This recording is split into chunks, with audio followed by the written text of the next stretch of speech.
சில பேரோட வாழ்க்கை ஏன் பிறந்ததிலிருந்து ஒரே போராட்டமாவே இருக்கு? தடங்கல்கள், கஷ்டங்கள்னு ஏன் தொடர்ந்து வருது?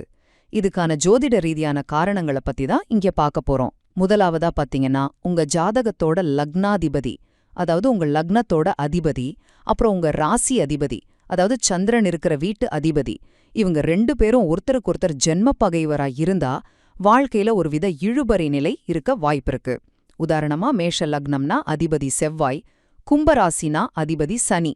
இவங்க 2 பேரும் ஜென்ம பகைவர்கள் இல்லையா? இரண்டாவதா, அந்த லக்னாதிபதி ஜாதகத்துல 6 அல்லது 8ஆம் வீடுன்னு சொல்லப்படுற மறைவு ஸ்தானங்கள்ல போய் ஒளிஞ்சுக்கிட்டு, அதே நேரம் ராசி அதிபதியும் கொஞ்சம் பலமில்லாம இருந்தார்னா, அப்போ தொடர்ச்சிய சிக்கல்களும் தடைகளும் வரலாம். உதாரணத்துக்கு மிதுன லக்னத்துக்கு அதிபதி புதன் 8ல மறைஞ்சிட்டு, சிம்ம ராசி அதிபதி சூரியன் 6ல இருக்கிற மாதிரி.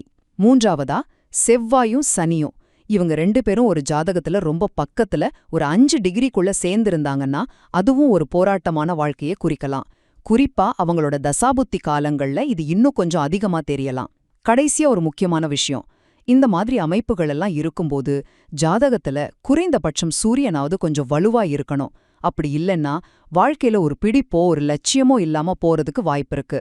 ஆக இந்த மாதிரி ஜாதக அமைப்பு இருக்கிறவங்க லக்னத்தை வலுப்படுத்துற பரிகாரங்கள், குறிப்பா சூரிய வழிபாடு, ஆதித்ய ஹிருதயம் சொல்றது மூலமா வாழ்க்கை போராட்டங்களை குறைக்க முயற்சி பண்ணலாம்.